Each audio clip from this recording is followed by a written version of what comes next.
En tant que micro-entrepreneur, vous devez déclarer votre chiffre d'affaires tous les mois ou tous les trimestres selon la périodicité que vous avez choisie à la création de votre statut. Si vous choisissez l'option mensuelle, que je vous recommande personnellement, vous aurez 30 jours pour faire votre déclaration pour le mois passé.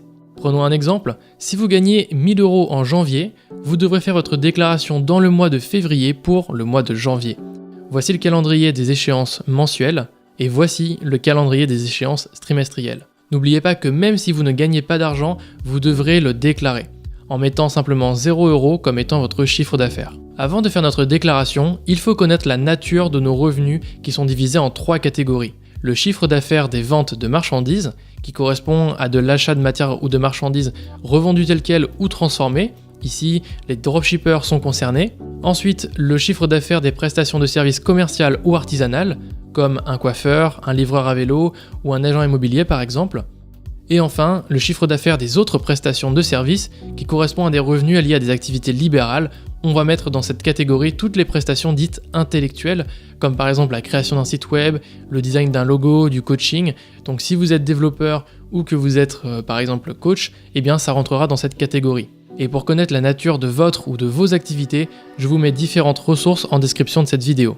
Et si à ce sujet vous avez des questions qui restent sans réponse, je travaille avec le site Hello My Business qui propose une offre pour répondre à toutes vos questions par téléphone ou par SMS, donc je vous mettrai également le lien en description. À présent, pour déclarer votre chiffre d'affaires en tant que micro-entrepreneur, rendez-vous sur le site officiel autoentrepreneur.ursaf.fr. Si vous n'avez pas encore de compte, il faudra vous en créer un en allant dans la partie de droite et en renseignant votre numéro de siret et votre numéro de sécurité sociale, puis cliquez sur Continuer. Ensuite, vous devrez remplir tous les champs avec vos informations personnelles, en terminant par votre email qui servira d'identifiant pour vous connecter par la suite, puis cliquez sur Créer un compte et vous devrez confirmer votre compte en cliquant sur le lien dans un email qui viennent de vous envoyer. À savoir, si c'est votre première déclaration, vous devrez attendre au moins 3 mois à partir de la date de début de votre activité pour faire votre première déclaration. Alors si tout comme moi, vous avez différentes sources de revenus et qu'elles sont de nature différente, j'utilise un Google Sheets qui me permet de renseigner le chiffre d'affaires pour chaque source de revenus et ça me donne directement le montant à déclarer dans chaque case. Je vous mettrai bien sûr le lien en description de ce Google Sheets et n'hésitez pas à le partager à vos amis micro-entrepreneurs. Ceci fait, vous pouvez maintenant vous connecter sur votre compte et il faudra vous rendre dans la page Mon échéance en cours. C'est sur cette page que vous allez déclarer votre chiffre d'affaires.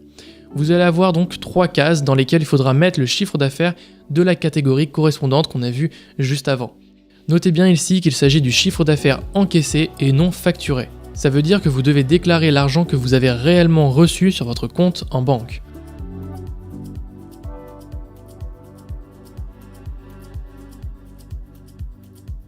Ensuite, vous devrez payer vos cotisations et vous aurez 2 options. Le paiement par carte bancaire qui sera à faire à chaque fois et vous serez débité directement, ou le télépaiement qui sera un prélèvement sur votre compte bancaire fait entre le 1 et le 4 du mois prochain. Une fois que vous aurez fait votre choix, il faudra cliquer sur payer via ce mandat ou payer en carte bleue et sur la page suivante, vous pourrez télécharger un justificatif de déclaration si besoin. Sachez que vous pouvez modifier votre déclaration jusqu'à la date d'exigibilité si vous avez fait une erreur. Si ce tuto micro-entrepreneur vous a plu et que vous souhaitez en voir d'autres, faites-le moi savoir dans les commentaires et je vous souhaite une très bonne fin de journée. Allez, ciao!